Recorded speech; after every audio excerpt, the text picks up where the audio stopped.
বাজ পড়ে 4 জন নিহত। জানিয়ে রাখি আপনাদের এই মুহূর্তের সবচাইতে বড় খবর, মর্মান্তিক ঘটনা ঘটে গেল, বাজ পড়ে 4 জনের মৃত্যু। জানিয়ে রাখি আপনাদের বজ্রপাতে প্রাণ গেল 4 জনের, আহত অন্তত 30 থেকে 40 জন। স্থানীয় সূত্রে জানা যাচ্ছে ঘাট পারাপার করতে গিয়ে ব্যাপক পরিমাণ ঝড় বৃষ্টি শুরু হয়ে যায়। সেই সময় নৌকাটা ছিল ঘাটের একদম কাছেই, অর্থাৎ নদীর তীরে। পৌঁছবে সেই মুহূর্তে শুরু হয় ব্যাপক পরিমাণ বৃষ্টি, ঝড় এবং তীব্র বজ্রবিদ্যুৎ, আর সেই সময় ঘটে যায় ভয়ঙ্কর বিপর্যয়। প্রত্যক্ষদর্শীদের দাবি, হঠাৎ বিকট শব্দে বজ্রপাত হতেই মুহূর্তের মধ্যে মাটিতে লুটিয়ে পড়েন একাধিক নৌকার যাত্রী। ঘটনাস্থলেই সঙ্গে সঙ্গে 4 জনের মৃত্যু হয়। গুরুতর জখম আহত হয়েছে প্রায় 30-এরও অধিক মানুষ। আহতদের চিৎকারে মুহূর্তের মধ্যে শোক ও আতঙ্কে ঢেকে যায় পুরো ঘাট চত্বর। আত্মীয় স্বজনরা, আশেপাশের লোক ছুটে এসে কান্নায় ভেঙে পড়েন। অসহায় চিৎকার ভরে ওঠে গোটা পরিবেশ, শোকাহত গোটা এলাকার মানুষ। স্থানীয় মানুষ এবং পুলিশ প্রশাসনের উদ্যোগে দ্রুত উদ্ধার কাজ শুরু হয়। সকল আহত ব্যক্তিদের হাসপাতালে নিয়ে যাওয়ার ব্যবস্থা করা হয়। যারা কয়েক মুহূর্ত আগেও পরিবারের কাছে ফেরার স্বপ্ন নিয়ে নৌকায় চেপেছিল, তাদের মধ্যেই কেউ আর বাড়ি ফিরতে পারল না। স্বজন হারানো যন্ত্রণা আর আহতদের জীবন মৃত্যুর লড়াইয়ে স্তব্ধ দুই পাড়ের মানুষ। পুলিশ সূত্রে খবর, মৃতদের নাম আসাদুল শেখ, আনসার শেখ, একরামুল শেখ এবং কচি শেখ। মৃতদের সকলের বাড়ি মালদার বৈষ্ণবনগর থানার পোল্লালপুর এলাকায়। পুলিশ সূত্রে আরও জানা যাচ্ছে মৃত এবং আহতের সংখ্যা আরও বাড়তে পারে। এই ঘটনাটি ঘটেছে মুর্শিদাবাদ জেলার ধুলিয়ান গঙ্গাঘাট থেকে মালদার বল্লালপুর ঘাটের উদ্দেশ্যে যাত্রা করেছিল নৌকাটি। এই বিষয়ে প্রত্যক্ষদর্শীরা কি বলেছেন সাংবাদিকদের সামনে শোনাবো আপনাদের। মানে চালি টাকা হ্যাঁ, ওই চালের সঙ্গে আমরা বৃষ্টির জন্য গিয়েছিলাম। আচ্ছা, থেকে বাজার জন্য তোমরা কি নৌকা থেকে গেলে ওখানে না নৌকা? না, কেউ গেল আর কেউ আসছিল আচ্ছা, তার সবাই নৌকাযাত্রী ছিল না, ওখানে বসেও ছিল কেউ কেউ? না, সব ওখানে। হ্যাঁ, নৌকাযাত্রী সব নৌকাযাত্রী নয়। তাহলে ওপারে কিছু লোক বসেছিল, আবার এই নৌকা নিয়ে পৌঁছালো ওখানে। কিছু লোক পাখি একবার রাত ওরা বসে আছে। এসেছিল। আচ্ছা, এদিক থেকে যে বৃষ্টি আর এখান থেকে কিছু লোক যাত্রী নৌকা থেকে গিয়ে ওখানে গেল, তারপর নৌকা থেকে সব নেমেছিল সবাই, হ্যাঁ, সবাই নেমে গেছিল নৌকা থেকে। তারপরে কি হলো? তারপরে ওই আপনার সামনে বলেছিলাম, হ্যাঁ, মানে হঠাৎ করে একদম সব বেগুস হয়ে গেল।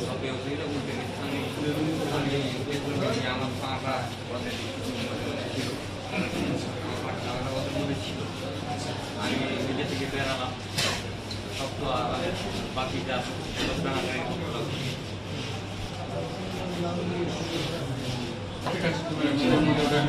কোন শব্দ বলো?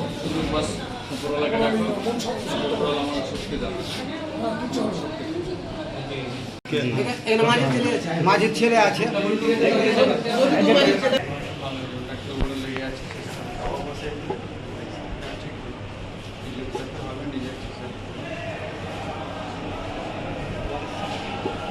চিন্তা করবেন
আজকে আনুমানিক সন্ধে 5:30 নাগাদ হঠাৎ যে ভয়াবহ ঝড়টা উঠেছিল, সেই সময় বজ্রপাতে পাটশিবপুর, যেটা আমরা পানন্তপুর পাটশিবপুর ফেরিঘাট বলি, সেই সময় ওপরেই আচমকা বজ্রপাত হয়। সেই বজ্রপাতের মধ্যে অনেক লোক, ওখানে যেহেতু ঘাট প্রতিদিন 5 থেকে 7 হাজার লোক যাতায়াত করেন, সেই মুহূর্তেই অনেকে বসেছিলেন ওখানে।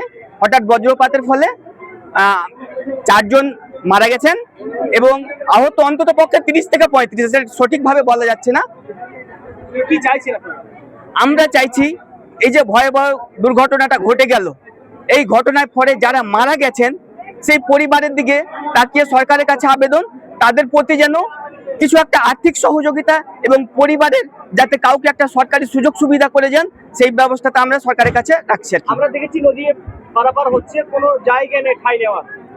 না, নদী পারাপার করতে গিয়ে এখন এটা তো দীর্ঘদিন থেকে সমস্যার মধ্যে আমরা আসছি। আমরা প্রতিদিন নদী পারাপার হয়, নদী পারাপারের ক্ষেত্রে ঠিক মতো যা উঠায় আমার জন্য ঠিক মতো ব্যবস্থা নাই। ঘাটে যে মানুষের পাশে যেগুলো দরকার, শৌচালয় নাই। মানুষের বয়স্ক লোক প্রতিদিন অনেক রুগী আসা যাওয়া করে, এটা দিয়ে অনেক মাঝি আসা যাওয়া, ঘোষ দুধ নিয়ে আসে, তারপরে আপনার বিড়ি নিয়ে আসে, সাইকেলে করে আসে, যাতে উঠতে বসতে অনেক অসুবিধা হয় মানুষের। তাই সরকারের কাছে অনুরোধ যে জেটি ঘাটটা নির্মাণ হয়েছে দ্রুত কাজটা সম্পন্ন করুন এবং এখানে যে ছোট নৌকার পরিবর্তে বলবো আপনারা এখানে একটা জাহাজের ব্যবস্থা করে দিন, যাতে মানুষ ভালোভাবে সুস্থভাবে যাতায়াত করতে পারে। এবং এইভাবে যে আমরা প্রতিনিয়ত ঝুঁকি নিয়ে ছোট নৌকাতে করে যাতায়াত করছি, আমরা প্রতিনিয়ত ঝুঁকি নিয়ে পারাপার হতে হয়। হ্যাঁ, এটা নদী পারাপার হওয়ার সময় সে নৌকাতে নয়, নৌকার উপরে আর কি। যারা মারা গেছে তাদের নাম জানা আছে? একজন হচ্ছে আসাতুল্লাহ শেখ, বয়স আনুমানিক 55 থেকে 60 বছর। একজন হচ্ছে একরামুল হক, বয়স আনুমানিক 50+। একজন কোচি শেখ, আর একজন হচ্ছে আনিসুর রহমান। আপনাদের বাড়ি কোথায়? বাড়ি কোথায়? ওদের বাড়ি একরামুল হক যেটা আছে তার বাড়ি শোভাপুর, আসাতুল্লাহ শেখ পার্দনাপুর হিজলতলা, বাকিগুলো আশেপাশে বাড়ি আর কি, পার্দনাপুর এলাকার মধ্যে। আমার নাম তোয়াব আলী, বাকিদের অবস্থা এখন? আমার বাড়ি পার্দনাপুর। বাকিদের অবস্থা এখন কেমন? অনেকের অবস্থা যেগুলো শোচনীয় ছিল, মানে আহত গুরুতর আহত, তাদেরকে এখান থেকে জঙ্গিপুর রেফার করা হয়েছে এবং কিছু মোটামুটি এখানে 10-15 জনের মতন এখানে আহত, যেগুলো হালকা আহত হয়েছে তাদের এখানে চিকিৎসা চলছে। প্রায় 5:30টার সময় বিদ্যুৎ পৃষ্ঠ হয়ে আহত প্রায় 30 থেকে 35 জন। এখন বর্তমানে 4 জন ডেড হয়ে আছে অনুপনগর হসপিটালে। আর মোটামুটি 35 জনের ভিতরে 10 জন সিরিয়াস অবস্থায় জঙ্গিপুর রেফার করানো হয়েছে, বাকিদের এখানে চিকিৎসা চলছে। যারা মারা গেছে তারা কোথায়? তারা হচ্ছে পার্দনাপুর সোহাপুর অঞ্চল। ঘটনাটা কোথা থেকে ঘটেছিল? 5:30 প্রায়। কোথায় ঘটেছিল ঘটনাটা? ঘটনাটা ঘটেছিল পাহাড় অনন্তপুর শিবপুর ঘাট নামে পরিচিত। যাদের মারা গেছে তাদের নাম জানা আছে? নাম জানা নেই। পার্দনাপুর সোহাপুর অঞ্চলের বাড়ি ওদের। আপনার কে রয়েছে? আমার আত্মীয় 2 জন আহত হয়েছে, কি নাম জানা? নাইম শেখ আর শরীফ শেখ। আপনার নাম কি? আব্দুর রহমান, কোথায় বাড়ি? পার্দনাপুর।